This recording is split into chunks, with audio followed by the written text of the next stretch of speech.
Indian food சேனலில் இன்றைக்கி இனிப்பு புளிப்பு மாங்காய் ஊறுகாய் ஒரு தொக்கு மாதிரியும் சொல்லலாம். ஸோ நம்ம இதுக்கு திருவி போட்டு மாங்காயை செய்ய போகிறோம். நான் செய்கிறது 1 கிலோ மாங்காய் எடுத்திருக்கேன். மாங்காயை நல்லா தோலெல்லாம் எடுத்துடலாம். பெரிய மாங்காயாக இருக்குது. 1 கிலோ மாங்காயை எடுத்துகிட்டு தோலெல்லாம் எடுத்துகிட்டு இந்த மாதிரி திருவி எடுத்துக்கலாம்.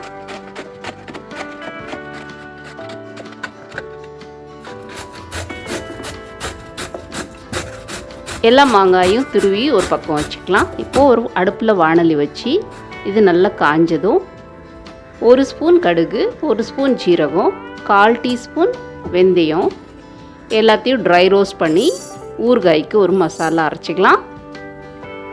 எண்ணெய் தேவையில்லை. நல்ல கமகமான வாசம் வந்து நல்லா பொரிஞ்சு இந்த மாதிரி வறுபட்டதுக்கப்புறம் நம்ம இதை எடுத்து ஒரு பிளேட்டுக்கு மாற்றிக்கலாம். இது நல்லா ஆறினதுக்கப்புறம் மிக்சியில் போட்டு அரைச்சி ஒரு மசாலா ரெடி பண்ணிக்கலாம். வாணலியில் எண்ணெய் சேர்த்துக்கலாம். 50 மில்லி நல்லெண்ணெய் சேர்த்துருக்கேன். 5 கிராம் போல் பெருங்காயம், 1 டீஸ்பூன் கடுகு உளுத்தம்பருப்பு நல்ல படபடன்னு பொரிஞ்சு தாளிப்பு வந்ததுக்கப்புறம் திருவி வச்ச மாங்காயை இதில் சேர்த்துக்கலாம்.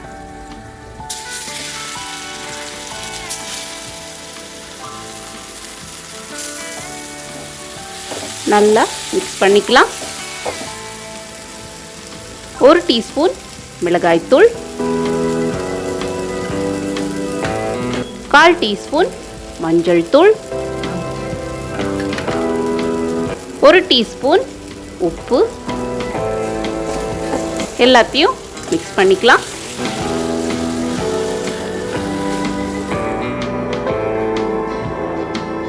இதுதான் நம்ம அரைச்ச மசாலா. இப்போ இதை கொஞ்சம் தண்ணி சேர்த்துக்கலாம். ஒரு 50 மில்லி போல் தண்ணி சேர்த்துருக்கேன். லோ டு மீடியம் ஃப்ளேமில் வச்சு இதில் 150 மில்லிகிராம் வெல்லம் சேர்த்துக்கலாம். வெல்லம் நல்லா கரைஞ்சி வரட்டும். அனல் கம்மியாக வச்சு 10 நிமிஷம் வேக விடலாம். இந்த மாதிரி தாளிச்ச எண்ணெய் பிரிஞ்சு வரட்டும். இப்போ நம்ம அரைச்ச மசாலா பொடி இதில் சேர்த்துக்கலாம். கடுகு, வெந்தயம், சீரகம் 3யும் பொடி பண்ண மசாலாவை சேர்த்தாச்சு. கம்மன்னு வாசம் வருது, வீடே மணக்குது. ஒரு 5 நிமிஷம் வதக்கினதுக்கப்புறம் மாங்காய் ஊறுகாய், இனிப்பு புளிப்பு மாங்காய் ஊறுகாய் ரெடியாக இருக்குது. இது சர்வ் பண்ணலாம். தயிர் சாதம், புளி சாதம், லெமன் சாதம், கலந்த சாத வகைகள் எல்லாத்துக்குமே நல்லாயிருக்கும். சாம்பார் சாதத்துக்கும் நல்லா தான் இருக்கும். ட்ரை பண்ணி பாருங்கள். நல்லா ஆறினதுக்கப்புறம் இதை நம்ம ஒரு கண்ணாடி பாத்திரமோ பாட்டிலோ இல்லைன்னா மண் பாத்திரத்தில் செராமிக் பவுலில் ஸ்டோர் பண்ணி வச்சுக்கலாம்.